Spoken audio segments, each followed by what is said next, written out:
You are watching the Skeptic's Guide to the Universe, your escape to reality.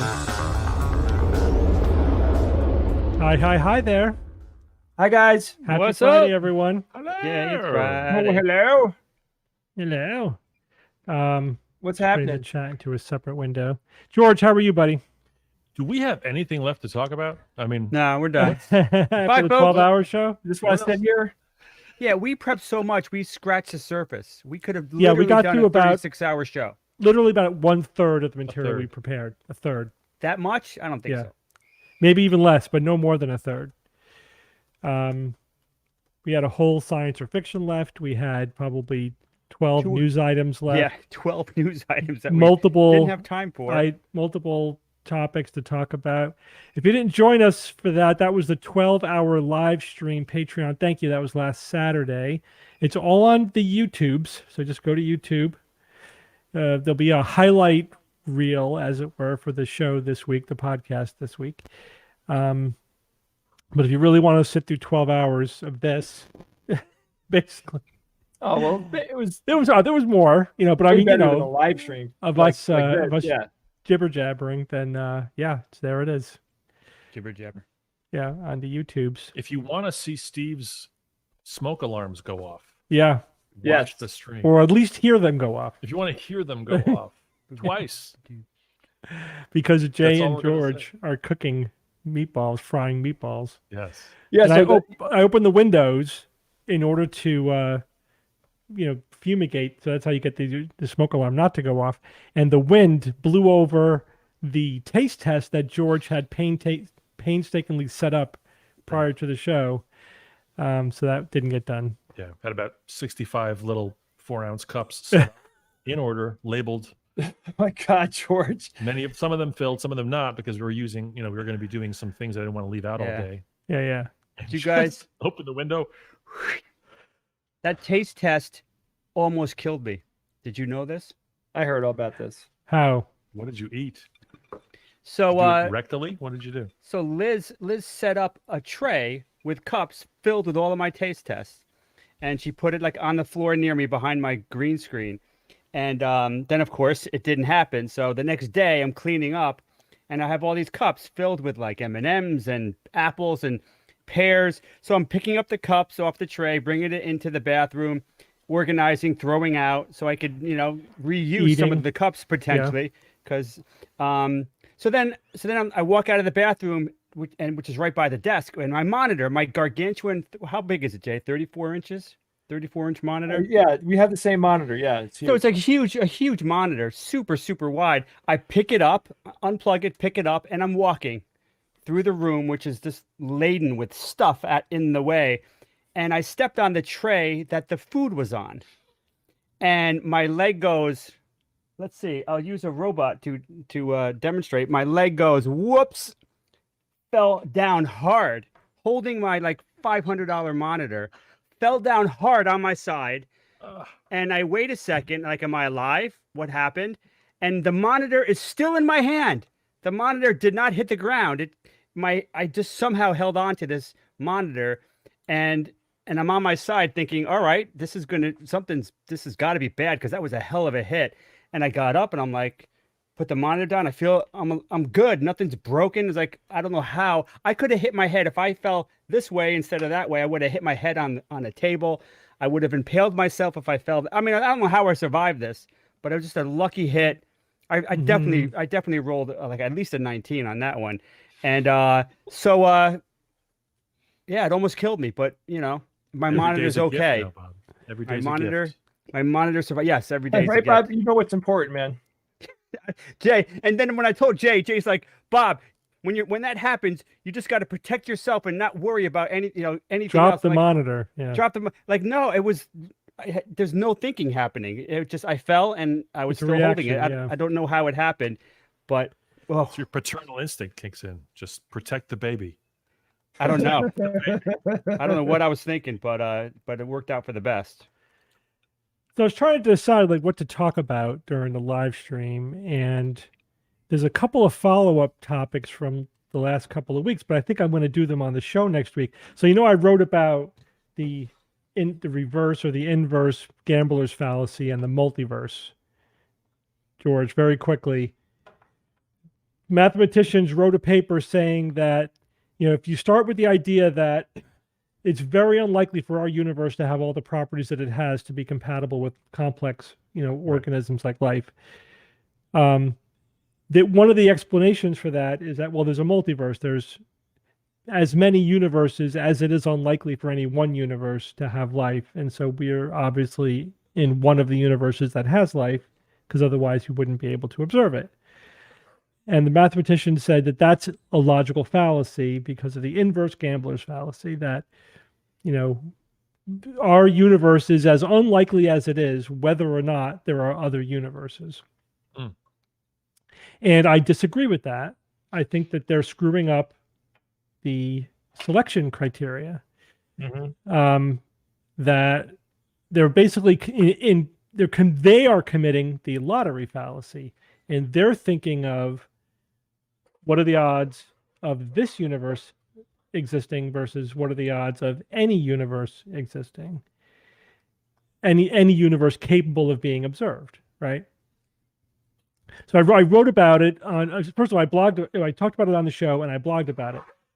I got a ton of emails about it, and we're like approaching 700 comments on my blog post about it. So people clearly want to talk about this, and everyone's having a really hard time wrapping their brain around the logic involved. But I do think it's clarified it for me quite a bit. I think my original take is correct, and I've just come up with much better ways of explaining why that is.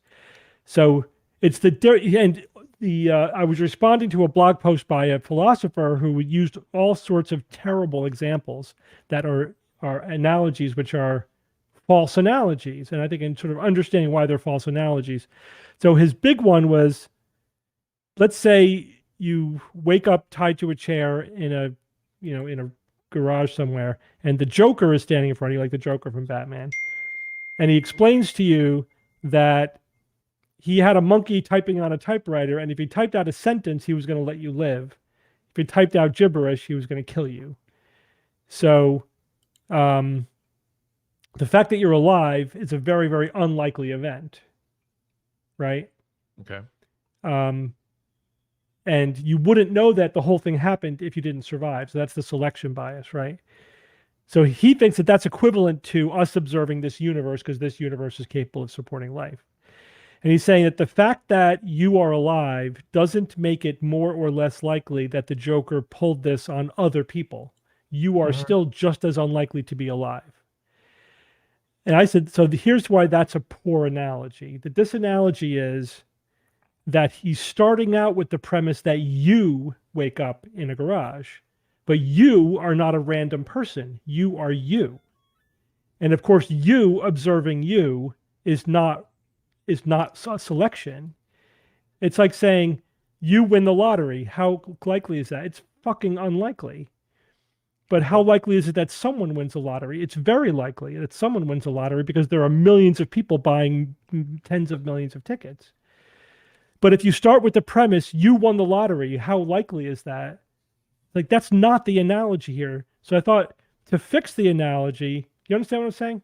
That to fix the analogy, it's better. A better analogy is, you're a reporter, and you are tasked with finding somebody who won the lottery. You find somebody who bought one lottery ticket with 1,000,000,000,000 odds, and they won. Do you think it's more likely that that's the only person to have ever purchased a lottery ticket, or that there are millions of people buying lottery tickets? What's more likely?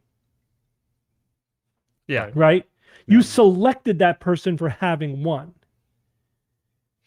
Right? But if it's you, you're not selecting yourself for having won. You just won. And then you're doing basically a after the fact analysis. And it's a subtle logical problem. It's where people get tripped up all the time. Like whether you choose things first or second affects the probability. And I think this is one of those situations where you subtly fall into the lottery fallacy by how you choose your premise. But if you choose it properly, it's really clear that assuming it's a very unlikely event, it's more likely that there were multiple opportunities than only a single opportunity. So your conclusion from that philosopher is He was different. wrong. He's saying that it's not as He's equally saying, likely, or that it is equally likely. He's saying that the fact that, so if you buy a lottery ticket and you win, and it's 1,000,000,000,000 odds. Yeah. Is it more likely, because it's so unlikely, and you bought a ticket and you won, does that make it So more no likely? one else has ever won. Gotcha. No, but does that make it more likely that other people bought lottery tickets? They're saying that whether or not other people buy other lottery tickets doesn't make it more or less likely that you bought a lottery ticket and won. Right. I'm like, You're correct, but that's not the analogy. Because you're starting with the premise of you won the lottery, as So opposed you're both to saying that there's multiple instances of no. Let me clarify. universes. Here's the question. I'm the end point. No, well, You agree he's with the saying guy, but his he's method of saying getting there we is wrong. cannot infer a multiverse from the improbability of our universe existing, and I'm saying that you can. Oh, Coming, okay. yeah. So, Okay. but he's saying. So let me back up. The multiverse idea is this. Here's the premises, and this is the thing that a lot of people get wrong too, but I'm going to blow past this. Most people are challenging the premises or saying they don't really believe the premise. I'm like, okay, but the point is, if we accept the following premises, the life can only exist in this universe if a long list of constants Parameters. are within a fairly narrow range, right? Like the gravitational constant and Planck's constant and all those things. The charge of the electron, all these things have to be within a very narrow range in order for our universe to exist in such a way that molecules could form and, and things could live for billions of years and evolve life and all that stuff. So somebody did a calculation, which is worthless in my opinion, but that basically is like the chance of our universe having all of the physical properties that it has, if they vary at random, which is a big if, but we're assuming that as a premise, right? Is like 1 in 10 to the 226, right? Which it might as well be infinite, right? So it's basically like infinitely impossible for, like, it's indistinguishable from zero, right? The probability of this happening as one roll of the dice, and this coming up is infinitely unlikely, pretty much. So how do we explain that? How do we explain the fact that our universe is so unlikely impossibly unlikely, assuming that the laws of the universe can vary at random. And like when the Big Bang happened, the cosmic dice were rolled and our physical constants were then randomly set, And so some people say it's a non-problem because they're not random, right? Okay, but if we accept the premise that they are, then what's the answer? Some people say, well, that's because God fine-tuned the universe for life to exist. So that is a non-answer in my opinion. Yeah. That doesn't explain anything. It's irrelevant. And then some physicists say, well, what if there are an infinite number of universes? Now the probability that at least one of them will support life becomes high. And of course, life is going to exist only in universes that are compatible with life. And so our observation of our universe goes from almost infinitely improbable to highly probable if you assume a multiverse. Right. Right. But if you look at the gestalt all at once. Now, what they're saying is that logic is not valid because the fact that our universe exists is highly unlikely. Whether or not other universes exist doesn't make it more likely. That's the inverse gambler's fallacy. But what I'm saying is you're forgetting that we did not observe this universe at random. We are observing this universe because it is compatible with life. And they're committing the lottery fallacy by thinking of what's the probability of this universe existing as opposed to what's the probability of any universe existing, which is the difference between the probability of what's the probability of George Hrab winning the lottery versus what's the probability of anyone winning the lottery. Right. That's the difference. But they're saying, his counter to that was the Joker monkey example, but I think that doesn't work because by saying you wake up, that invalidates the analogy. It's somebody wakes up having survived the Joker test. And if you're observing that, that somebody woke up surviving the Joker test, you can infer, well, the Joker probably did that to a lot of people, and that's the one person who survived. Right? That actually, you can make that inference. It's still possible that was the first one he did it on. It's just by definition really unlikely. It's still possible that this is the only universe in existence, and it's ridiculously impossible that it has the features necessary to support life. It's just by definition extremely unlikely. So somebody interestingly gave this example on my blog post, which I pounced on.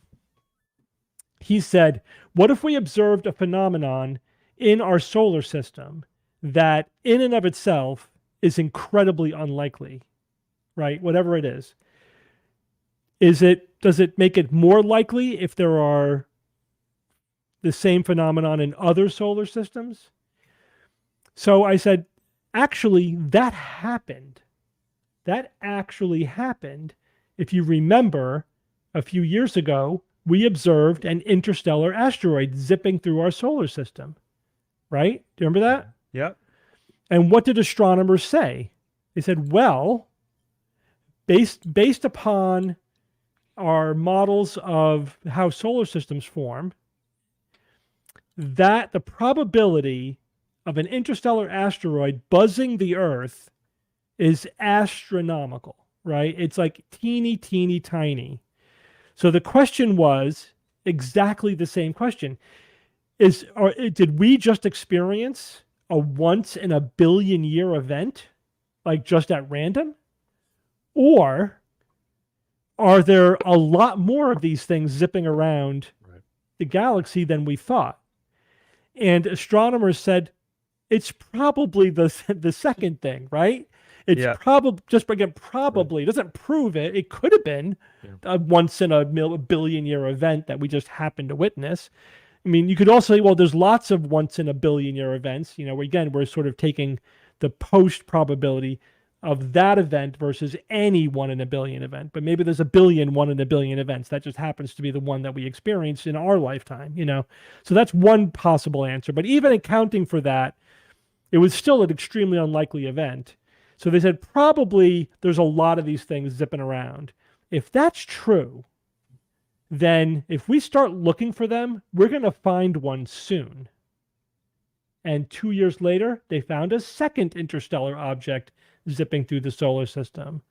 So they inadvertently proved my point that the logic is valid, saying that because we observed an unlikely event that would be made more likely if there were many of those events happening, it makes it more likely that there's many of those events happening, right? And in fact, that's exactly what happened with the asteroids. Thought that was interesting. Somebody inadvertently sort of came up with something that actually happened and proved my point. It was a good example. Yeah.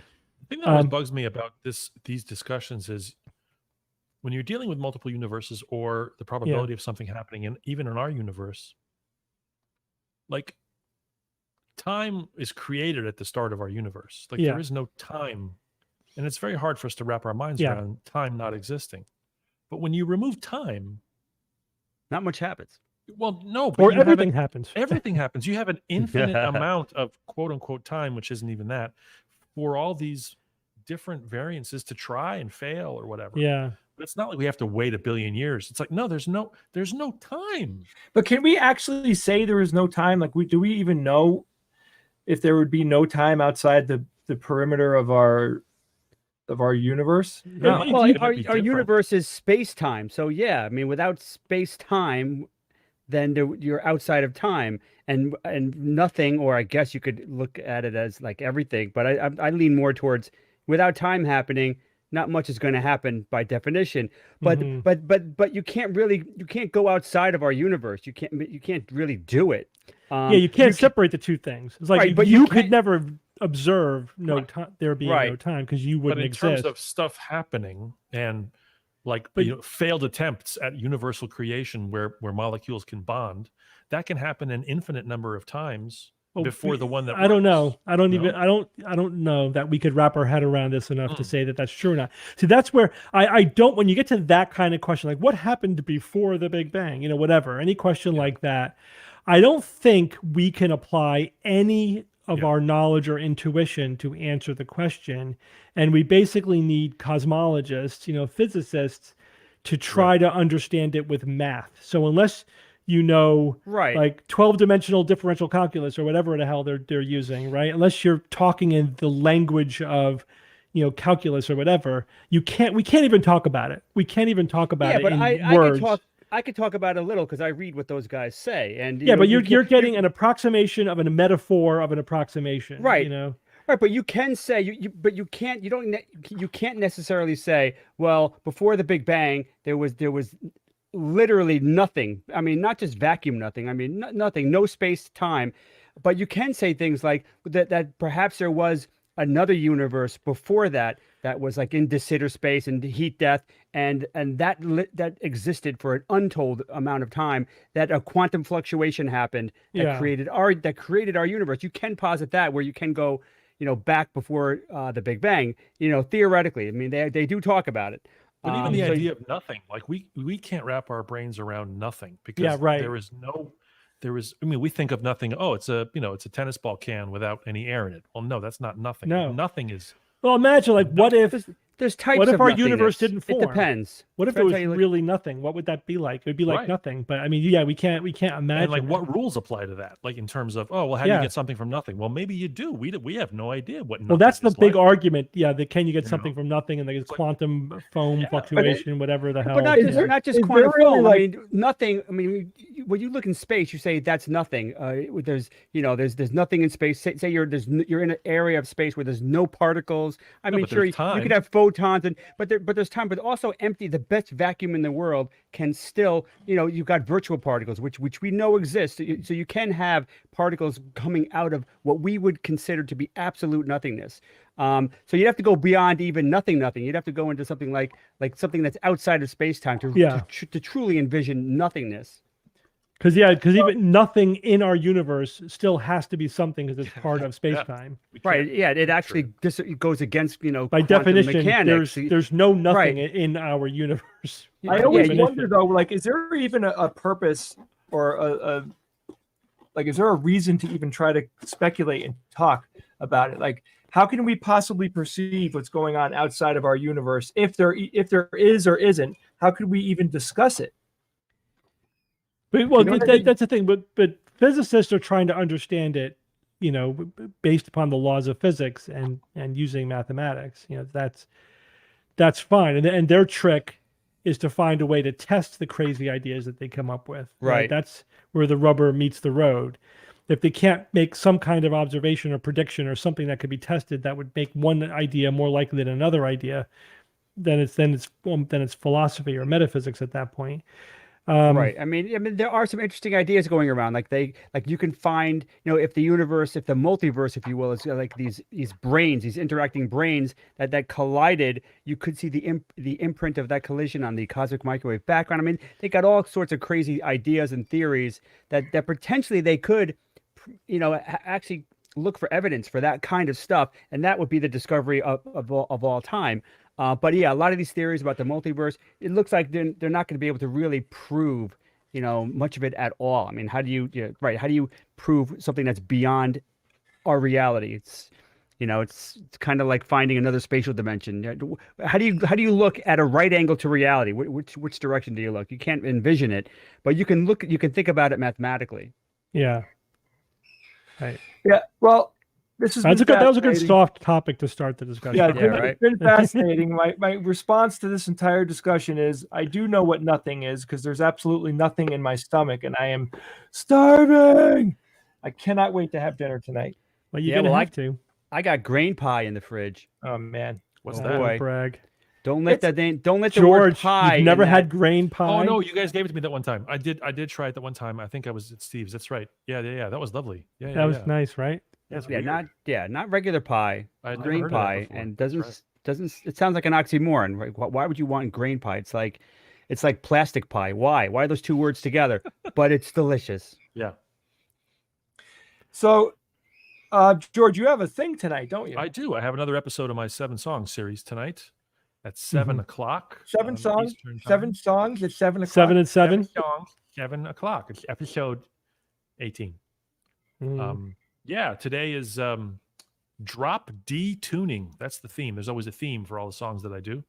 And today is drop D tuning, which is a kind of alternate tuning for guitar, which is made very popular by bands in Seattle like Nirvana and Soundgarden. Although there's What is it really... technically? What is drop So D tuning? the lowest string on the guitar is an E string normally. The biggest, lowest note that you play on a standard tuned guitar is E.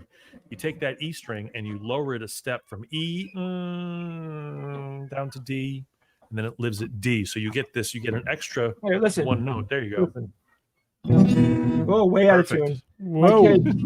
Even I could tell Holy that's out of shit. tune. Let me tune this up and I'll show you. But basically, you take the E and you drop it down to a D, and then it changes basically the notes that you could pick for a chord. It expands sort of the range of the instrument by a step, and then it sets it up so that the first 3 strings now are a fundamental, a fifth, and an octave. So it's D, A, D.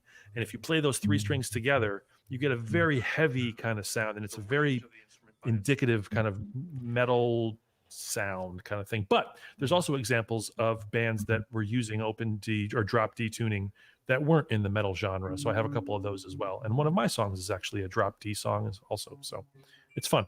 Now, when you said D tune, I thought it was like DETUNE, not D. No. So it's drop D. Oh, yeah, not D tune. Yeah. It's called drop D. There's even some guitars that, some basses as well, that have a little drop knob so that you can instantly lower the pitch of your lowest string by whatever you want it to be in, which is kind of cool. So some of these guys have these sort of switches, and you just drop your E instantly if you're going back and forth in a particular song. It just gives you that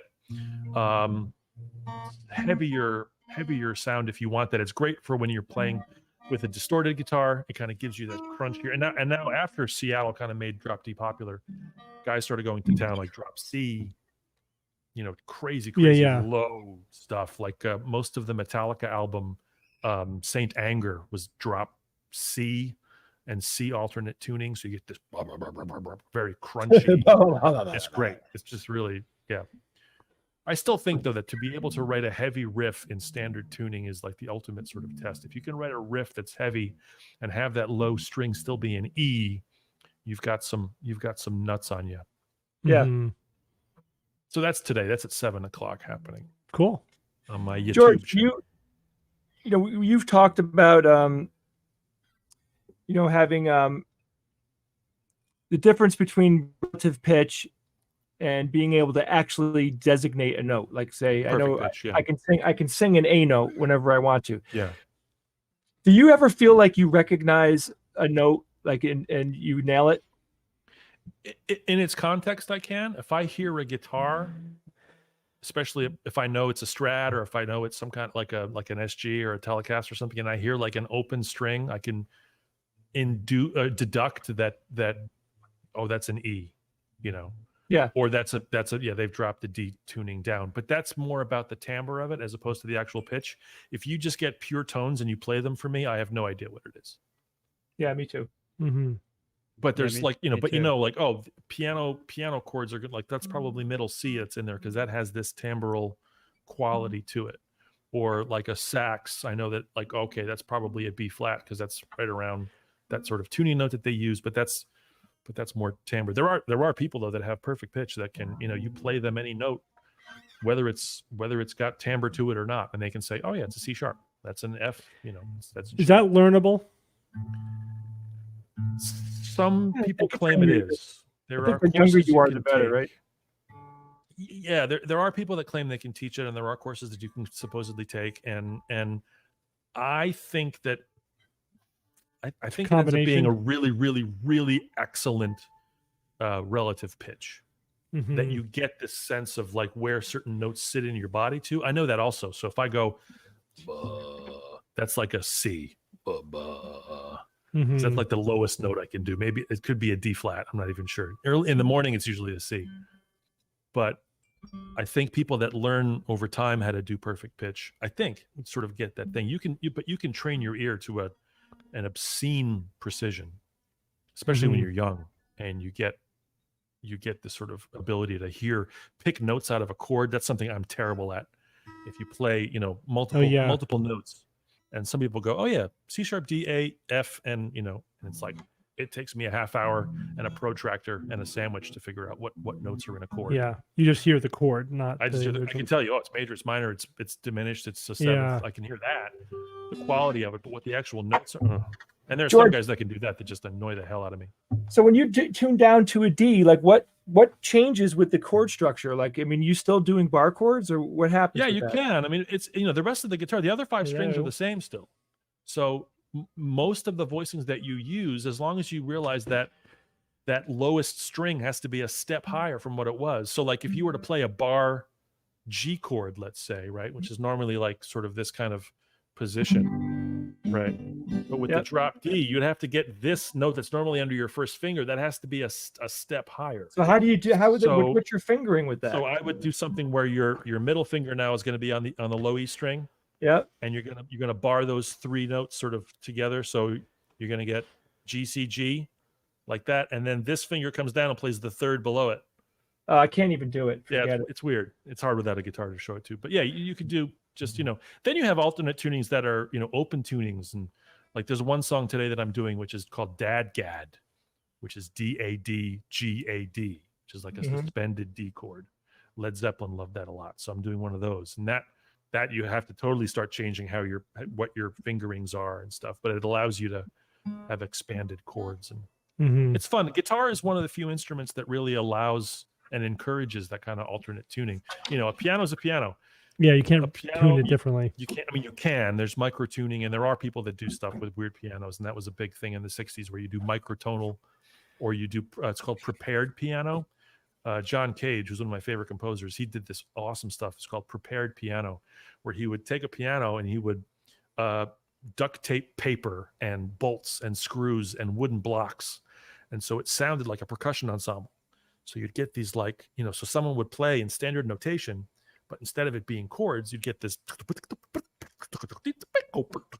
Yeah. Really, really cool. Or you do microtonal, where you take a piano and instead of it being 6 octaves, it's 1 octave. So the notes are just. Oh yeah. Yeah. And it's terrible to listen to because our ears don't like microtones, but there are people that write that kind of stuff. But for the most part, piano is standard. Saxophone, brass instruments, reed instruments, violins and string instruments. Yeah, you can detune them, but it's not very common. On guitar, however, because of the machining that you have, it's just very easy to detune. And boy, it opens up a palette and kind of makes you think different. Robert Fripp, who's one of my favorite guitarists from King Crimson, he has his own tuning system he developed called the New Standard Tuning. He very modestly called it that. And Yeah, it's I was going to say new standard tuning, which is based on fifths. That starts on a low ultimately C. superior tuning. Yeah, I mean that's Bobby. He's the best. He's just awesome. And that's, as a guitar is based on fourths, 1, 2, 3, 4 steps in his scale. His system is based on fifths, so it's more like a cello, more like a violin, and it expands the guitar by about an octave, which is kind of cool. That's cool. But it's like impossible to play, and to play standard stuff, it's very difficult to play. So it forces you to think differently, and it creates these really interesting sounding chords and voicings, and it's like the pulls you out of Dvorak the blues keyboard thing. Yes, it may be better, but I've spent 50 fucking years typing on a QWERTY keyboard, and I'm not changing. Forget it. Yeah. By the way, very quickly, if I get called, I have to take the call because I'm on call. So I'll just I've got to save lives. I will mute myself now that I found the mute button on this newfangled system that we're using today. You know what I love, George?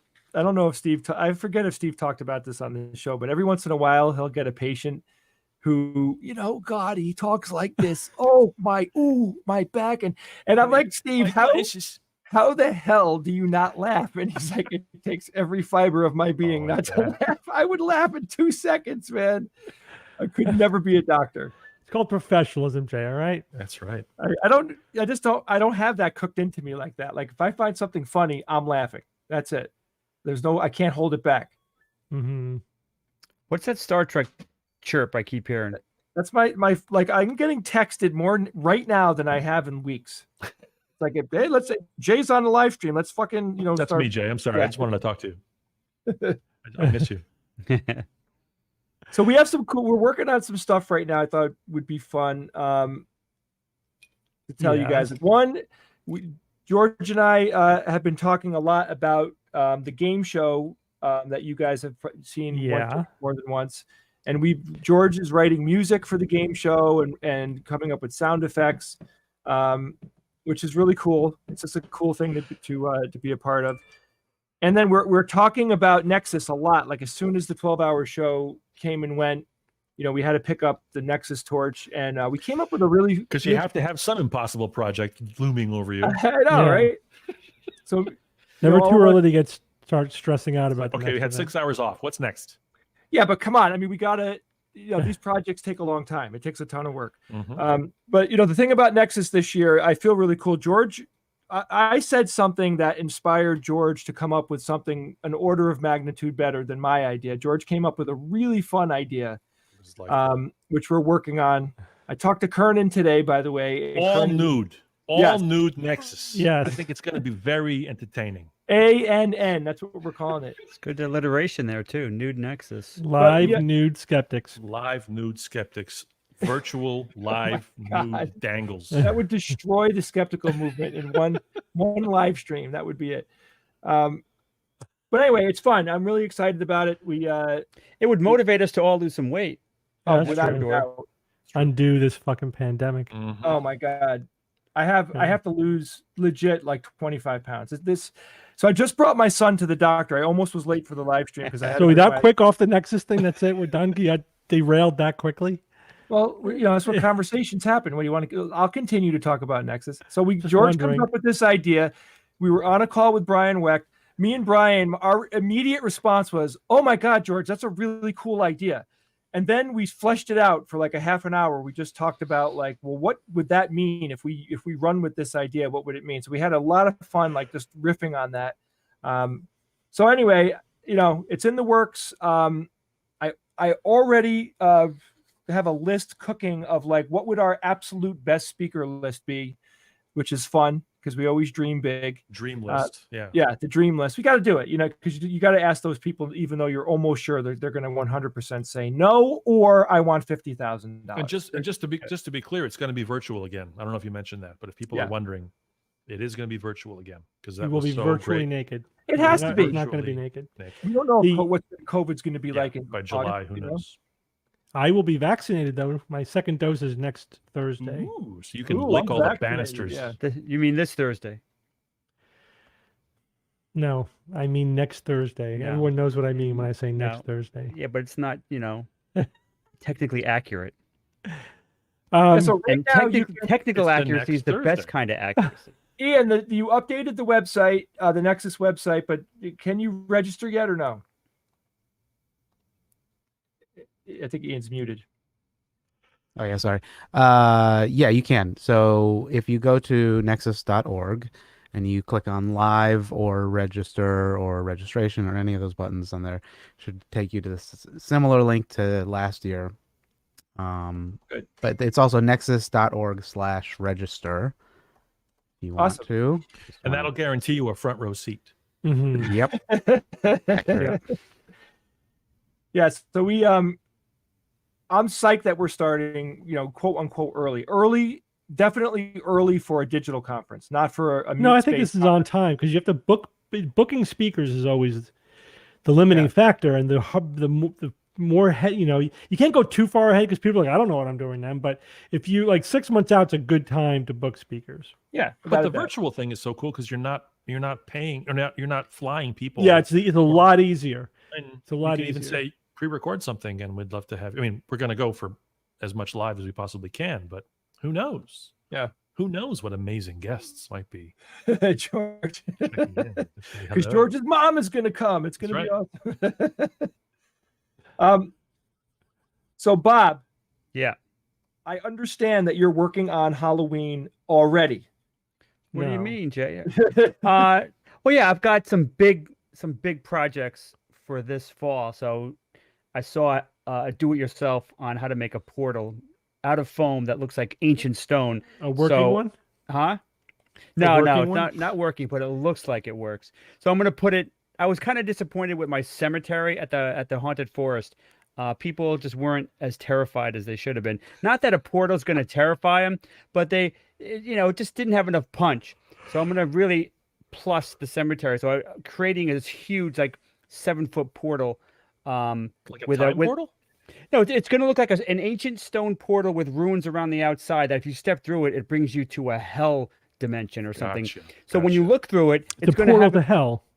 basically, or another dimension or whatever. But it's going to, when you look at it, it's going to look like a really could do it in that I'm going to have a projection on a scrim that has like evil spirits rising from the ground. So that's one of my big projects for the year. So yeah, That's cool. so Bob, could you put LEDs in that foam to make the symbols light up? well, that's exactly what I'm going to do for sure. Oh, well, there we go. The That's cool as hell, runes. man. I want to help. I'll help you. Let me know. Yeah, man. You got it. I'm really looking forward to it. I found some great techniques to make foam look like stone. It's amazing. You wet the foam. It's like a 2x8 sheet of insulation foam, dense hard foam. foam? Yeah, hard foam. It's hard Like foam. the purple foam. The right? boards, yeah. And Yeah. basically you wet it, spray it wet, and then get a heat gun, a real heat gun, and you run it over the foam, and it crinkles it in such a way that it looks just like stone. It's amazing. And then you got to paint it, of course, which is very, very important. But that does an amazing job of making it look like stone. So yeah, so it's just going to be a fun project. I got my new workspace in the basement ready to go. So I'm gonna have some big projects. It's gonna be So fun. since we're jumping around at random, are we going to say the date of our game show? Sure. The next game, the first First official premier game show, real Yes. contestants. and the name is we're sticking with Boomer versus Zoomer, right? Yep. That's the name. It's the clash of generations. The world's first generationally based game show. Yes. That's right. Yeah. Maybe Putting not the head to head first. generations and then force them to work together in order to beat the Quizmasters. that are What all is the from date, Generation Jay? X, claiming Saturday, that they are the best. February. I wasn't prepared to talk about this, so I thought you did since you brought it up. Yeah, I could talk about it. 21st. I get it correct. Yeah, it's the 20th, February 20th 20th, is Saturday. Saturday, February 20th. We didn't actually decide on a time. I guess we should do that. I don't know. What do you guys think? I mean, 7, early 8? afternoon. What do you think? Eastern time. So people. Early afternoon. That's gonna be like the morning in the no. Yeah, on and the I West Coast? would think evening-ish. Yeah, like 7. Yeah, but you don't want to go too late because it's too late in Europe. Yeah, like a sweet spot could be 6-ish or something, probably. Well, I mean, how do we know the sweet spot unless we know, like, if we could graph our audience throughout the world and see where the huge densities are, we could say, all right, this gets us maximum audience at this awesome time, type of thing. Would that help? How late will people stay up too? There's that also a question. We have no data. We're just going to wing it. 5:42. We're gonna start. We're gonna go till 7:09. We definitely had people like up all hours in the middle of the night for last yeah. week, for sure. I mean, it was awesome to see that. I don't know if I'd stay up at 4 in Yeah, the so morning. keep an eye out for that. February 20th, game show, Boomer versus Zoomer, sometime around 6 p.m. Eastern time. Have you put a And call out for contestants? Can we do that right now as well? We could. Or- We're looking for contestants. We need 3 people, right? We need 1 Boomer, 1 Millennial, and 1 Gen Z, 1 Zoomer. But that doesn't really mean it. I mean, if we want people to sign up, we don't really care what you are. Just because we could use. Yeah, I'm just saying. Yeah, sign up. Just throw your hat in the ring, and then we'll pick 3 people that we need. But that's what we're looking for. And how do they sign up, Steve? I don't know. That's your job. But you're talking about it. You're the one bringing it up. I wasn't. We don't have a sign up yet. We don't have to sign up yet. But I can make that real quick. So there will be one. So keep an eye out for that. So Yeah, but what do just we to be want them to clear- do when they soon. sign up? It's not just give us your email. They have to actually make a 30-second audition tape. Yeah, a little video. You say your name. You say why you want to be a contestant, and you say one interesting fact. Share one amazing fact. That's what you do. You say your name. You say why you want to be a contestant, and share one incredibly cool fact. You have 30 seconds to do that. You send us the video to a link, which will be available very, very soon. And we will pick the 3 coolest people. Just so you're aware, boomers are, relatively speaking, 1946 to 1964. Yeah, they got to tell us their age. Yeah. Because that way we'll So, put them in the your right name, your category. age. That way we can determine which generation. So We again, didn't forget boom- Gen X. The Game Masters are Gen X. Yes, the quiz masters are Gen X. So we don't need Gen X people, but we do need boomers, which is 46 to 64. We need millennials, which is 75 to 85. That's when you're born. And then, I'm sorry, 75 to like 94. Here, I have the then- exact. You want to hear the exact ones? Yeah, I have a chart here as well, but Yeah. there's crossover. Okay. Go ahead, Steve. What do you have? Well, I have Boomer 46 to 64, Gen X 65 to 76, Millennials 77 to 95, Gen Z 96 to present. Yeah, keep in mind, I mean, the reason why we're doing it like an audition is because we have to make sure that, first off, we're trying to pick people that will work with each other. Like we're looking at like bring 3 people together that would have some type of chemistry, and of course the age ranges have to be good. But you also have to be able to say complete sentences. Not to insult Bob in any way, but we want people that are you're going to let it hang out. You're going on a game show. We want you to not be. Jay, like what this. if Donald Trump sent in a tape to audition for the show? Would his tape reveal his current location so I can go punch him in the mouth? Is that what you're saying? I'm saying, if you complete sentences, I mean, how strict are we going to be? I would want nothing to Figuratively. do with that guy. Nothing. All Figuratively. right. Yeah, don't get me started. So we do have a link to that form, the BVZ auditions, which I just posted in the chat, Excellent. which everyone should have. Under the title Restream, is that you? Yeah. Again, you Which should love I'll post in trivia. Discord as well. Awesome, Ian. You should love trivia. You should love games. You should be willing to play trivia and play games, or be someone who enjoyed playing games and trivia, because that's what we want. It'll be really cool to interact with us. But if you're the kind of person who is shy and who isn't interested in playing games, then there's other stuff that we can do with you. But maybe not. Maybe not. And if you're Gen X, BBC. sign up too. We're not telling you not to sign up if you're in the Gen X. Just give Okay. just sign up, and we'll figure out something to do with you. Okay. You have no idea what you're Just getting give us yourself your credit into. card, your None. card, your PIN Give us number, your bank's routing number, your routing social number, security social number, security, mother's maiden, No. dogs. mother's maiden name. No, yeah. please. I had an interesting phone call. It was a scammer that basically. So first off, I have a phone over here. I have a real like wired phone over here, and it's like a vintage kind of phone. Look, Oh, you mean like Maybell 6. like 444. Boris Johnson's phone and So when Number that 10. phone rings, it's full on prank time. because that's our safety landline. Nobody knows the phone number, so if somebody's calling that number, It's a sales call. it's a sales call. Nice. 100%. So I call up and I'm trying to be like an old woman, like, hello, like that, do the whole bit. Can't, I'm barely understanding what the guy's saying. I finally say, let me put my son on the phone. So then I put my son on the phone. So now it's me. Yeah. Who is this? I'm doing like that. And I'm talking to the guy and he's like, I need your mother's social security number, blah, blah, blah. And I'm going around in circles with the guy. And then finally I drop the whole thing and I go, you're a real scumbag, aren't you? Like, you're trying to actually get a social security number from an old woman, and he's trying to hold me on. No, sir, I'm being very serious. Never dropping the con. He never dropped it. He never dropped the con.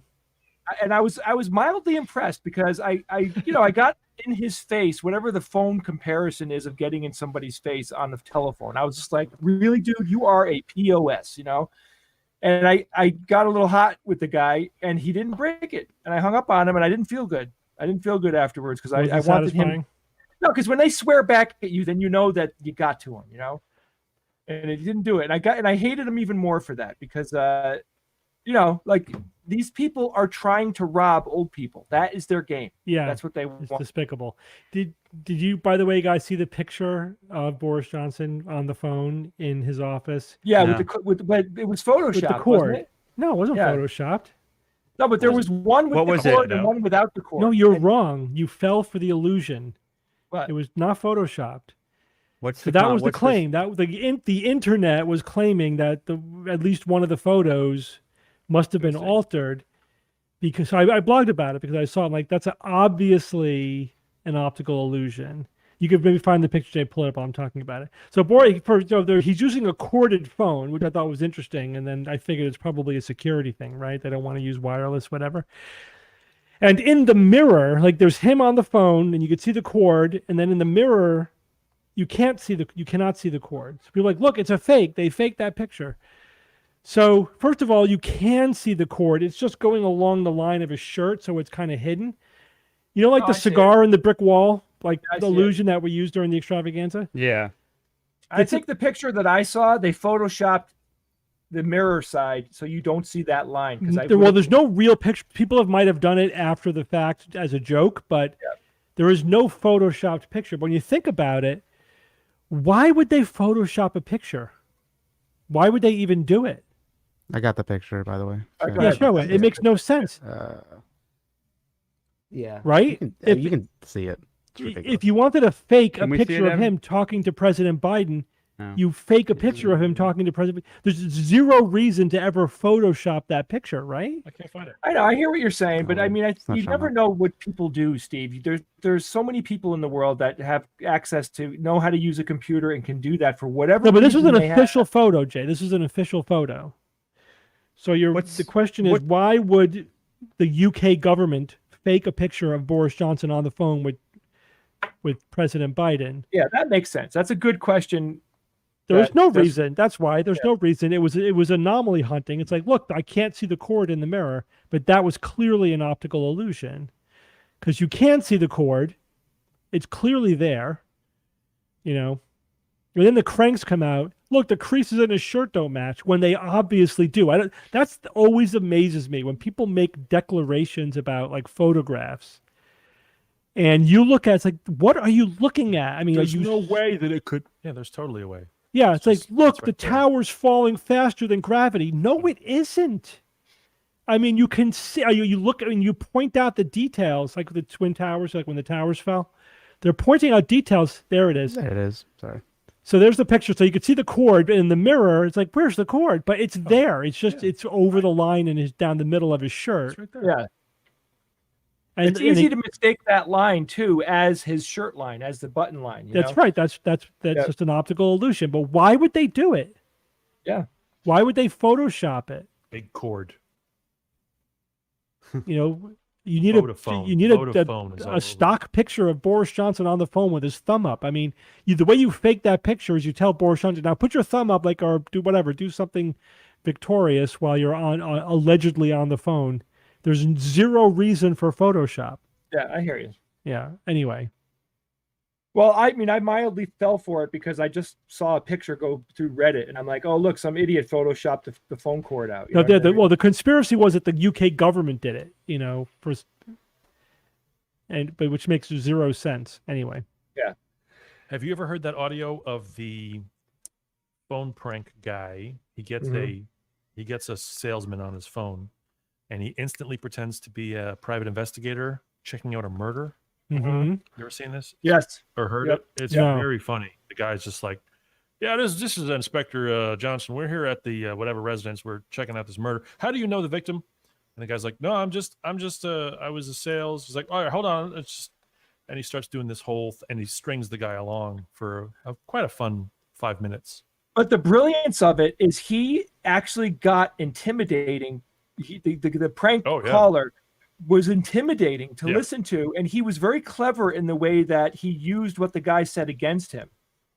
Mm-hmm. And you kind of get sucked in. You're like, whoa, like, man, I'm glad I'm not that guy on the phone, because that would be scary. Like, you have like the guy like semi accusing you of murder. You know what I mean? Like, why are you calling? Why are you calling here? And he's like, I don't know him. Like, well, if you didn't know him, why would you be calling? He's like, look, I'm just a salesman at a thing. It's a stupid, Yes, he pretend like he was calling a murder scene. Yes. Yeah. You're telling me that you just randomly called this person who just murdered? You just randomly did that? You don't explain to me? Yeah. Is that your story? Is that the story? What's your address? What's your thing? The guy's like, I don't. That's great. It's very funny. I'd love to try to pull it up myself. So that reminds me, though, I read an article by Pope Pat. I don't know if you know who that is, the lawyer who blogs.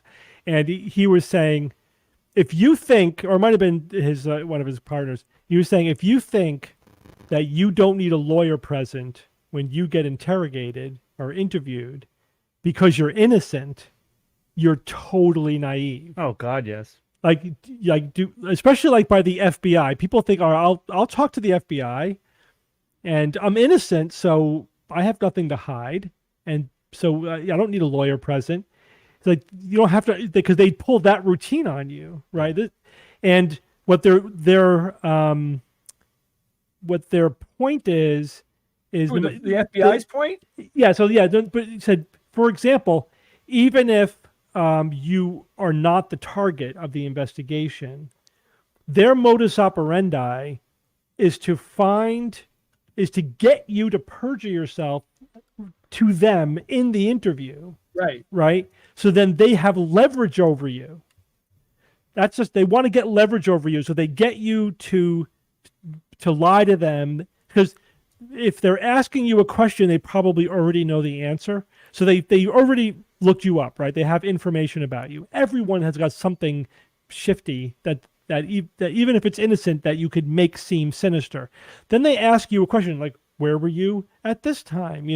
They ask you a question that makes you feel defensive. Mm-hmm. They're just trying to provoke you to lie because they know the answer already. And then when you do lie, then they hit you with, oh yeah, but we know that we happen to know that you're lying. Now you just committed a federal crime. Yeah. You just committed a federal crime by lying to the FBI, and now they have total leverage over you. So that's just their baseline. They just do that just so that now they have leverage over you, so that if you do have anything interesting to say to them, they can get it out of you. Isn't that scary? So when the lawyer is present, so you can actually tell the FBI, I'm not going to talk to you without a lawyer? Yes. And then when the lawyer's there, you have to have a lawyer that's so on the ball that they know. Yes, you need a lawyer to protect you from that maneuver. Yeah, but that's a specific kind of lawyer, because you can't just go to like a marital, family, marriage problem lawyer. You got to get a lawyer that knows the tricks of the FBI so they can kibosh it. So someone said in the comment, the trick is just telling the truth. Like, yes, if you 100% tell the truth, but the point is they are good at tripping you up, at asking you a question that makes you instantly feel guilty, even if it's something innocent. And so your knee-jerk reaction is to maybe gloss over it, or to cover yourself a little bit, or to feel, they're just they're better at you than this. They do this for a living. This is your first time sitting in front of the FBI. You're probably going to get tripped up. They're experts. Yeah, you could also crying have doesn't help, right? If you cry, you can try it. Be some ulterior thing that you're like, you don't want to share because maybe you weren't supposed to be somewhere, which is totally unrelated to what's going on. No, And you just subconsciously be like, oh, no, I was at home. Yeah. Because you really should have been at work or because of whatever the deal might They'll- have been. Imagine if they like know what you were looking up, like what kind of porn you like, right? And they start telling you like embarrassing things about porn you like, and then you're like, no, I didn't. I'm not doing. You're like, whoa, I'm not doing that. And I you're just like, put a oh, link in our chat here. The guy's name is Tom McCabe. He's a comedian. If you want to check it out, it was our chat here on the Ninja. oh yeah, that's it. I'll post it in the thing Yeah. for everybody. All right. Note to self: don't cry in front of the FBI, and don't tell them, nope, I'm not talking unless I have a lawyer. Right. Okay. Yeah, just the bottom line is no, I'm not speaking from experience, but the bottom line was just don't think because you're innocent that you don't need a lawyer. Now, of course, this is the lawyer talking, but even still, even taking that into consideration, he made a fairly compelling argument that you don't know what you're doing. They might want to trip you up just so they have leverage over you. So don't assume that being innocent is is all you need. All right, Steve, I got you. Anyway, so let's say that someone's about to crush a watermelon with a hydraulic press, and you switch the camera at the worst second. Why I mention it? I would just Why deny it mention because this?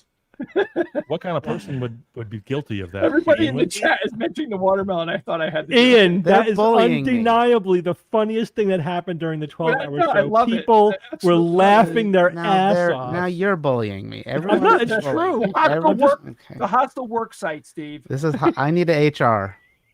You're talking to HR. It was What can I do people for were you? laughing their ass. I'm just Don't passing talk that to along. my employees that way, please. The fucked up thing about HR, guys, is they are not there for you. They're there for the company. Don't ever forget that. HR does not give a shit about the employees. Is that your version of my FBI story? It is. It's true. It's like parallel to it, without a doubt. I've firsthand experience with HR not giving a crap about me. Yeah, they do work for the company. Yeah, but if they're doing their job properly, they should be looking out for you too. But yeah, you're right. They're not necessarily motivated to be your advocate. No. That's why people have things like unions. And you have a union rep. Right. They are your advocate. Hey, what do you guys think about the Amazon first union happening? I haven't Amazon, really read about it. Well, I guess that they had the very first meeting like this past week, and that's it. Like the company has been doing everything they can to stop any unions from forming, and I think why are they? I don't understand. I don't understand the economics of it. They're making so much money, like obscene amounts, if that's even possible, of money. Like why wouldn't you? I know, George. I know. Just the profit margin is just so. I just don't understand it. I mean, and they don't care. Like the guy that owns the company and the VPs of that company and all that, like they know that the entire world knows that their employees are abused at that job. Yeah. They don't care because we are all addicted to Amazon like crack. It's unbelievable how much you would still be just as profitable, or not just as profitable. You would still be ridiculously profitable. You just wouldn't be obscenely and ridiculously profitable. Like I don't understand the draw. I mean, there must be this point where the numbers just become the numbers, and it's just you're interested in the numbers. You're not interested in the impact of the numbers on your lifestyle. You're not interested in the impact of the numbers on the quality of your life or your experiences.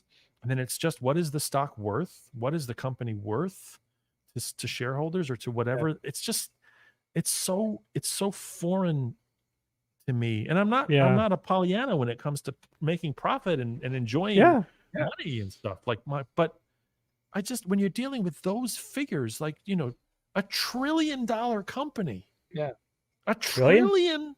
Wait, trillion? Yeah. Yeah. When did they cross that Rubicon? Apple and Amazon are both $1 trillion companies now. I mean, maybe it's gone up and down a couple points in the last whatever, but still, it's in that zone. It's in that zone of like you're evaluated at $1 trillion, and people like can't take piss breaks. They have to treat your employees at least reasonably decently. But you could literally I'd get them foot massages every day. When I have a mildly awkward interaction with someone at the supermarket, I think about it and lie in bed like, why? Maybe I was not. Maybe I could have handled that better. Could you imagine going to bed saying 20,000 employees on the Eastern Seaboard that work for my company couldn't take a bathroom break today, and they had a shitty Christmas because like I'd commit suicide. That would be it. I'd be done. Yeah, but you're not the kind of person who becomes a Right. multi-billion dollar CEO of a company like that. Yeah, you're right. You're totally right. I just don't know what There's a certain what- selection There's no process that endpoint. goes There's on no there. end Guess point. you're right. Like, what do you? That's why, like, when I was watching House of Cards, is that the one that was the president? thing? Yeah. Yeah. That was called, right? Yeah. Like, by the time I was in the 4th season or whatever, I was like, "You're the president. Like, what are you still fighting for? Like, what? Like, you've made it. Like, you're the like." And I totally became uninterested because I couldn't buy the motivation anymore of this, of the power struggle and the power source. It's like, you've done it. You've done the thing that you wanted to do.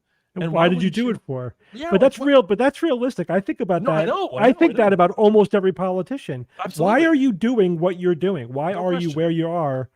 I think if not to do some good. But in any case, what killed that show for me before the whole Kevin Spacey thing, I lost interest. I think it was also in the 4th season, but it was because real life became more extreme than Yeah, the show. sure. Seriously, like the show was about like the most Machiavellian president who breaks democracy and blah blah blah, and it just became like, this is not even as interesting as the news. I know. So How pathetic is that? That my God. it was. did our- I know. Like our the season show- before, like in 2015, it was like, yeah, this is like really exciting. we 2016, took a 17, right turn into the goddamn Twilight Zone. yeah. Like a good TV show got boring because it wasn't absurd enough to be Yeah. to be on par with the reality. What the hell, man? Yeah, and that's why I was like I was watching The Handmaid's Tale.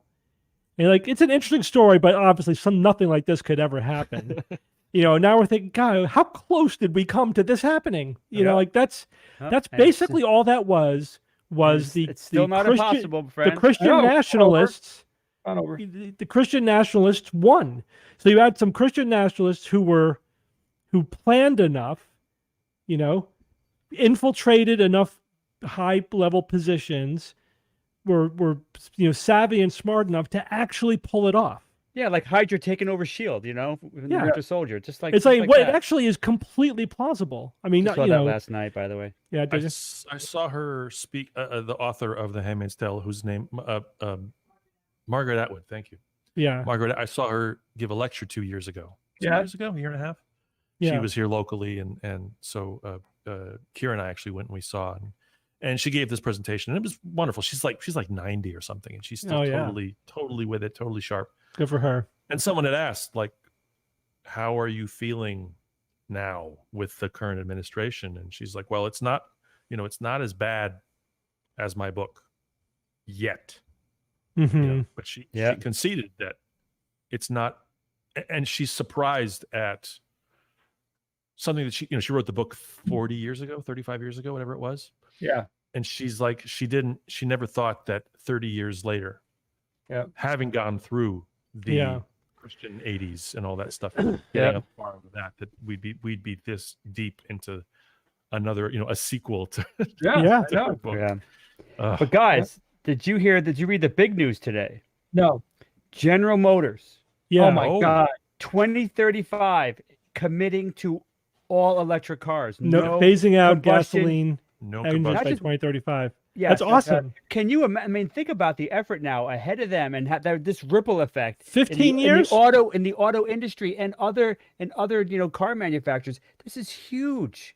This is really big. I mean, this is a lot of stuff to get done to make this as not as bumpy as it's going to be. It's about time.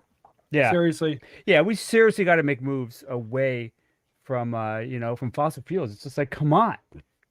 This is Totally. obvious, and it doesn't have to kill the economy doing it. We could create jobs. This is where we need to go. And so that's great to see that Yeah, commitment. it is the future. We might as well be my ahead God, of the right? curve, Just- than behind the curve. I mean, like oil companies should just start building electric business infrastructure. They are diversifying. They're not idiots. They're diversifying. They see the way things are going. They just want to make sure they get all the money out of their assets in the ground as possible before it happens. But they see that they can That's see what's squeezed. coming. They're not idiots. Yeah. 2035 is good, but that's like, to me, that's the minimum. I think like 2030 would have been like really aggressive. You know? let's do the Apollo thing. You know, let's give that decade thing. By the end of That's this decade. decade. That's the other thing. And the other thing. No, I will bang hot cocktail waitresses. Why wouldn't you? I remember when 9/11 happened. I remember thinking, like, being so upset that the administration at the time didn't say, in 10 years we will be free of fossil fuels, or at least foreign fossil fuels, or something, you know, like something like, hey, every Tuesday donate blood. If you're an American and you've got a flag hanging outside, you know, your window right now on this, you know, October of 2001, like every Tuesday is blood donation day, and every Wednesday is volunteer blah, and every Thursday is recycle oil, you know, something like that, you know. But no, nothing, and no 10-year, like, hey, let's do a decade plan, the Apollo shoot for whatever. Yeah. Nope. That was still back in the days of the hydrogen economy, right? 2001. Right. But whatever. I mean, I think, you know, partly it's that, you know, I don't think legislation could work when the technology is not there. And in 2000, like, the technology for electric vehicles, in my opinion, was just not there. Not for no market, just not for like taking over the market. They didn't have the range. They didn't have the, you know, whatever, the cost effectiveness. And it's even arguable back then whether or not they were even carbon efficient. You know, like in terms of by the time you make the cradle to grave, you know, carbon footprint of a battery is probably not much of an advantage anyway. But we're totally there now. We are 100% there now. You know, it's cost effective, it's carbon effective, you know, it's actually convenient. You know, everything is, there's no reason. The upfront cost is higher, that's it. But if you have the money to invest in it, and most people finance their car anyway, so what? You finance the car and you're actually making the money back on fuel savings that you're spending on your car payments. It you know, totally makes sense. So, you know, the industry just needs to do it. They just need to do it. You know, that's why I think 15 years. It's good that they have a goal, but I think it should have been faster. To be honest with you. George, do you have a favorite song?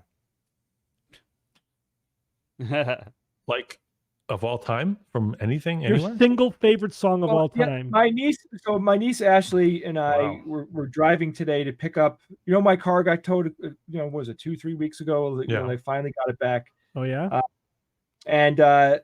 So she straight up said, "What's your favorite song?" Because I was really influential, you know, musically with her. Like I gave her, you know, I forget when this was, probably 10 years ago. I gave her a hard drive that had all of the music I've ever collected in my life that I love, and she digested it. So she's like, "What's your favorite song?" And I was just like, "I have no idea." Yeah, that's such a. I can't. How do you pick a song? I mean, even like favorites in a can't. genre is difficult. But I'll tell you what popped into my head. As soon as you said that, what popped in my head was "Close to the Edge" by Yes. Yeah. Which just has this orchestral nature to it. It's funky. It's fast. It's slow. It's got movements that are up and down. It's incredible playing. It's incredible writing. The performances are fantastic. Like, if I had to have maybe one song to listen to for the rest of my life. But that's not a good criterion, though, because it's hard. The thing is, there's songs that I definitely like to listen to, but any song you're going to get sick of eventually, and you want, and you know, there is something to be said for variety. Itself is a thing, so like it's almost like an impossible question to answer. It's like every day it's the same thing, variety. Steve, I was actually thinking about that. I mean, I was thinking about eating dinner and thinking, what if we had to eat the same, how do animals do it? Like a dog eating the same food every day. How come we can't do that? You would think that there would be selective pressure to be able to eat the same damn shit every day. Bob, people do that. People do that. You're just a spoiled American. All right. Is that so seriously? That's got to be it. But it's bizarre to think that it's not a human thing. That's what you're experiencing is a very recent Western phenomenon. There's lots And of things still like in many that. parts of the world, like they have rice and beans every night. Like that's their staple. They have So like if you look at like the big sections of the world, like they get 70% of their calories from one thing. So think about how bananas monotonous and rice are like some of the that herbal is. roots. Yeah. Yeah. yeah, but don't they have like, you know, a dozen ways to cook that stuff? No. To spice it up or whatever? No. Well, So like then I remember we were in Hawaii, and we were learning Hawaiian stuff, right? So it was the pre-contact Hawaiians, right? They ate poi, boy, and that was like 90% of their calories. That's what they ate. Paste, cardboard-like paste every day for most of their calories. And what we think of as Hawaiian food, like roasted pork and all that was celebration holiday food. That was rare. They maybe occasionally mixed it in with other things, but it was mostly poi. And like we said, people eat rice, and there are people like they're 80-90% of their calories are from rice, and they mix in just enough other things that they're getting some, other nutrition. Right. But even then, they're getting vitamin A deficiency. Why? Because they're eating mostly rice or bananas. You think that having a varied diet is actually healthy, right? It's a healthy of course. thing to do. You're not just eating that same old thing. And if and there really isn't one food, I think, that delivers it all. Is there any Potatoes? one thing? sure. Potatoes comes the closest. It just doesn't have enough protein. Doesn't have the protein. But rice and beans are beautiful they're a together combination. nutritionally. Yeah. They are fantastic. But then I wonder, I mean, how many days in a row would I have to eat, like, say, drunken noodles or lasagna with meatballs until I got over the hump of like, holy crap, I can't believe I'm eating this again. How long would it take me to be like, let's do it. Okay, this well, is guys, I don't know if you remember, like during the shutdown phase of the pandemic in the spring, there were times like, first of all, we're not going out, we're not getting food delivered, we're eating what we have in the house, and we were making a lot of bean-based dishes. Yeah. And it took about 3 days to get sick of what we had in the house. Like without our usual days. I mean, seriously, without our usual, like, what do you feel like? I want Indian food today. I want pizza. When we had to eat what we could cook from stuff that we could store in the house for a couple of weeks. But we got sick of it in days. Steve, would you get tired of eating crushed watermelon in a hydraulic press? Not if I could see it happen first. Then I'll be okay. So juicy. I mean, there are some dishes I could have like once or twice a week, but every day or even every other day. I mean, we got sick of our routine so fast. We were so spoiled by being able to get any kind of food. The other thing that we're spoiled by, you guys don't realize, Jay, I'm assuming there's no quiz this week. There's no quiz. I was so late with the car. We could get any fruit or vegetable any time of year. Yeah, that's again, crazy. that's a crazy. recent phenomenon, right? But think about 100 years ago. When did you have peaches? You had them in August. That was it. Not even 100. You had strawberries in June. I'm just talking about like even like anywhere in the world. It was apple season. That's when you get apples. There was no like any fruit any time of year shipped around the world. That's completely. I mean, look at what they do with apples. They literally put them in a tank and they swap out the air for, what was the gas they use? I forget the gas. Carbon monoxide.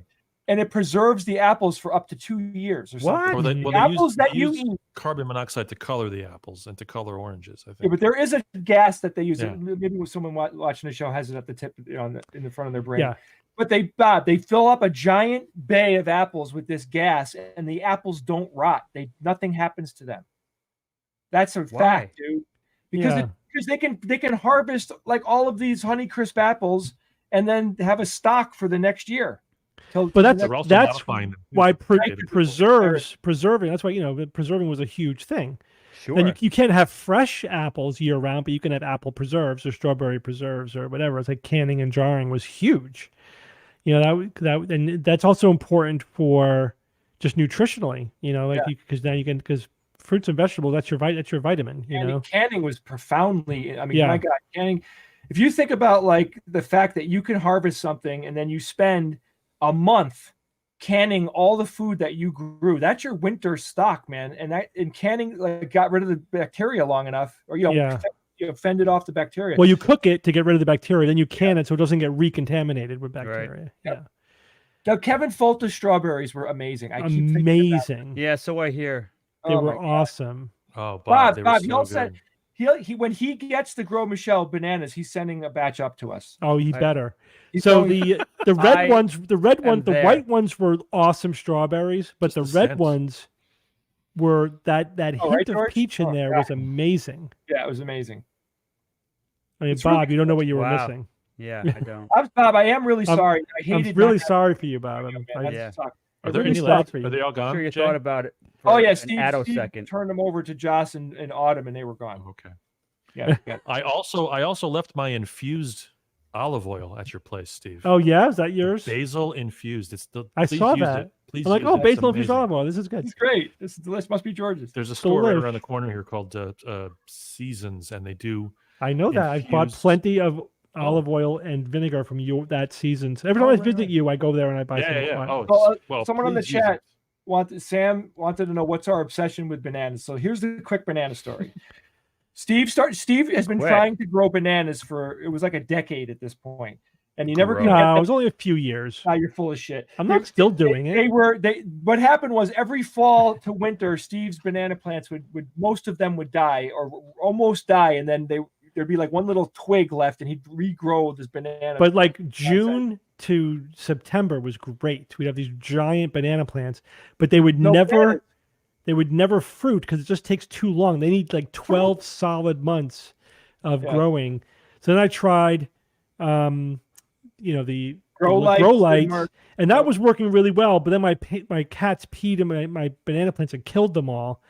And I just haven't replaced them because they were wintering in the basement, and the basement is now our studio. Yeah, So I just there don't is have the no room. room to All put right, them let me- anywhere. let me- So Steve- instead, I'm growing lemons in my office instead. All right. So the bottom line is that most of us enjoy having the regular bananas. The bananas that you get at the store today are largely Cavendish bananas. Cavendish bananas, yes. The banana that people were eating before the Cavendish was called a Gros Michel. What happened was Gros Michels were like distributed around the world. Everyone was eating them, and then they got hit with a fungus, and the Gros Michel bananas went away. There's only like private growers. There's people you could grow them in your It's not yard. extinct. You just can't do it. You can't mass produce them. Can't mass anymore. produce because the fungus will Yeah. wipe them out again. So here's the trick, and here's the important part of the story. Supposedly, everybody that's had them say that Gros Michel bananas taste amazingly better than Cavendish They're bananas. creamier, they're richer, they're bigger. And Ice the cream. thing is when they, bred the Cavendish to basically fill the niche that the Gros Michel did, they were worried that like Dole or whoever was like, no one's going to eat these bananas. They suck. The Cavendish was so bad by comparison, they didn't think that people would eat them. But then, enough time went by that people didn't realize how much they sucked.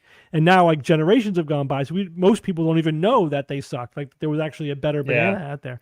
I'm So just afraid. I'm afraid though that when I finally do eat a Gros Michel, overhyped. it's way overhyped. It can't live. It can't live to our expectations. What's It can't worse live- Yeah. than that, Bob? What I'm afraid about is I eat it and I'm like, I will. I probably never want it any other way. I'll never get my lips around another Right. banana again. Then that might destroy bananas for you. Yeah. Could you? But then, imagine that? Jay, I will grow a Gros Michel banana plant, and then the thing is, I just have to. I'm skeptical. You'll understand. I have to get a Skeptical. heated greenhouse. Do Is it, what I dude. Yeah. Why There wouldn't you you? go.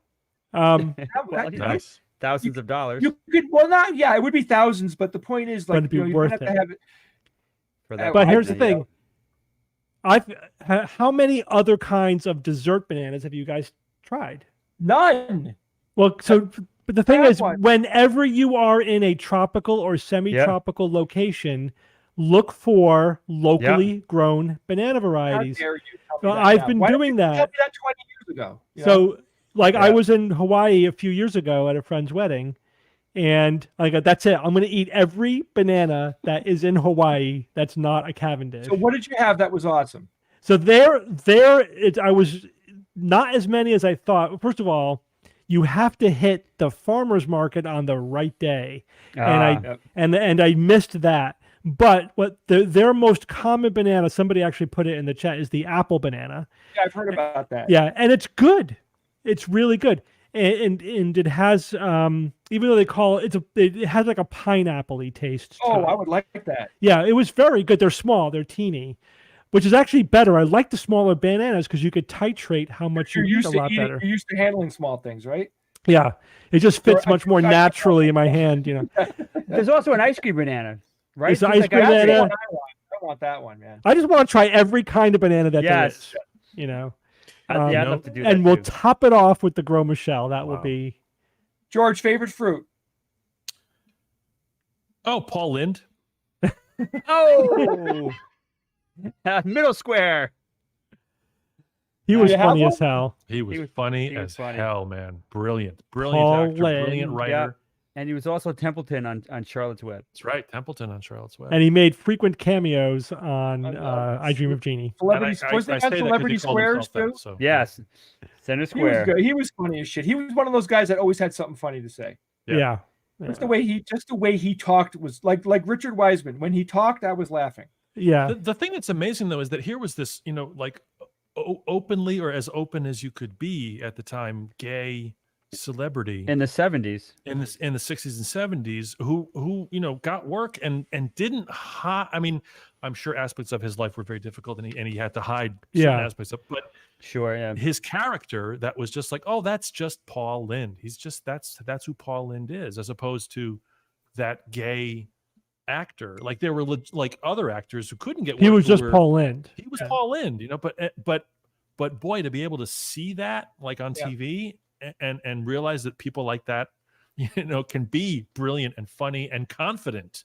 Well, look Paul at Lind's Liberace. confidence. Liberace is I- another one. I Yeah. interviewed, people of the older generation, like my parents, and throughout the years, I've talked to people, and I just asked them, "Did you know if Liberace was gay?" And they were like, "Of course, of course." Nobody gave a shit because Yeah.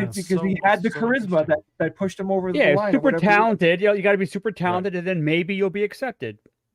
Yeah. Someone brought That's up all. Charles Nelson Riley. He was another one. It's another one, yeah.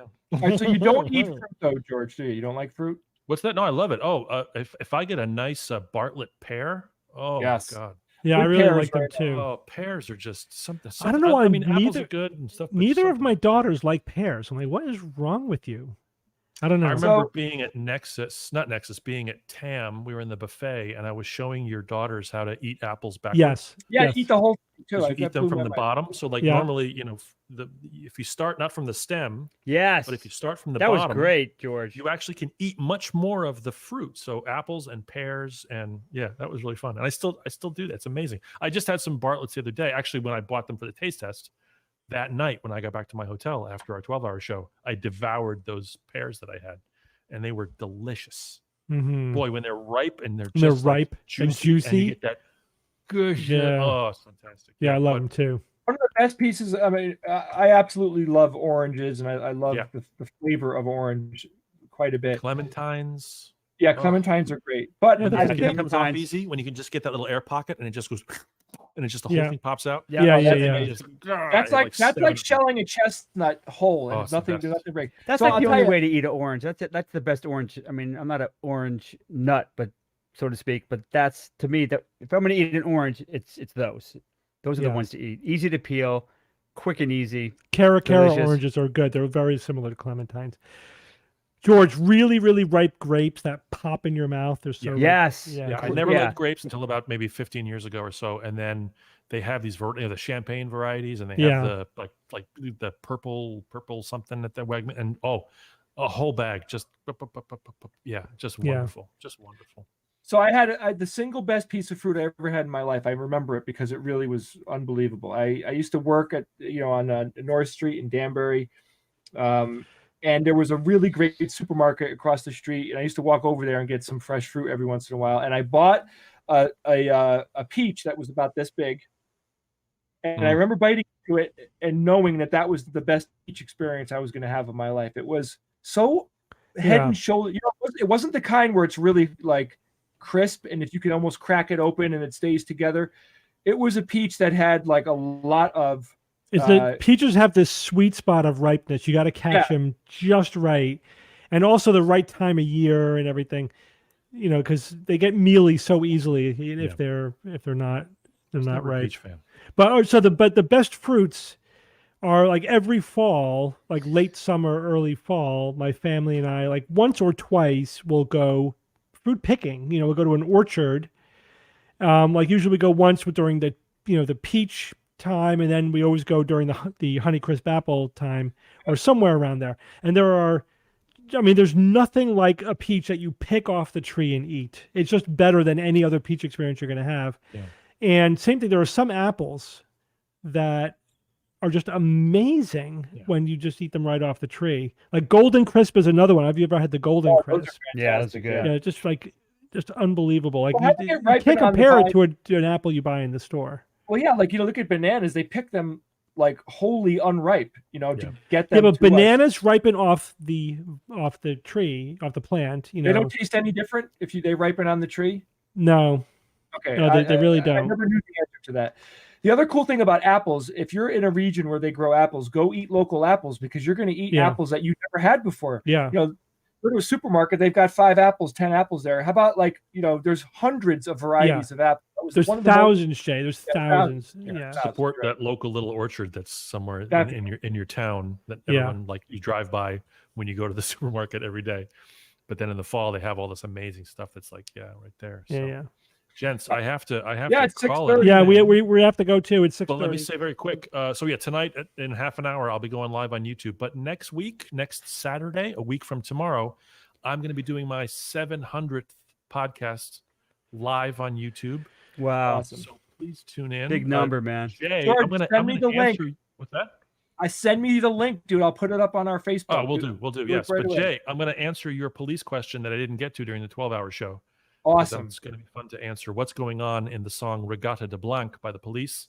I will explain and answer Jay's question, but that's going to be next Saturday at 6 o'clock Eastern. Please tune in. It's going to be fun. I've never done, apart from the 500 show that I did at your place, I've never done a live to camera podcast. Yeah. So I'm excited to do it and give it a Awesome, shot. George. Should be fun. Should be fun. We'll All join right. you. Yay. All right. Good luck tonight, George. Thank you. Put the link out, on the chat over here, if you can. Wait, let me give you the YouTube link for tonight. Yeah, give it to Ian. If you email it to Geologic Ian. Records, right? Or you have the specific link. the specific link I just sent you, but it is Geologic Records on YouTube. But I just sent Ian the specific. Tell me about it. I just got a text from Evan. That's why. I do it all the time now. All right. Oh, So good. I don't George, feel good so luck bad. tonight. Steve Thank and you. Bob, it's nice to see my brothers, even though it's not Good seeing you person. guys. Good evening, Yeah, and thank baby. you guys. Thanks for coming tonight. We'll see you next week. Pizza and grain pie tonight. Bye-bye. Oh, you Enjoy. Be safe, everybody. Bye, guys. Bye. Good night, George. Bye. Bye. And we're out. Skeptic's Guide to the Universe is produced by SGU Productions, dedicated to promoting science and critical thinking. For more information, visit us at theskepticsguide.org. Send your questions to info@theskepticsguide.org. And if you would like to support the show and all the work that we do, go to patreon.com/skepticsguide and consider becoming a patron and becoming part of the SGU community. Our listeners and supporters are what make SGU possible.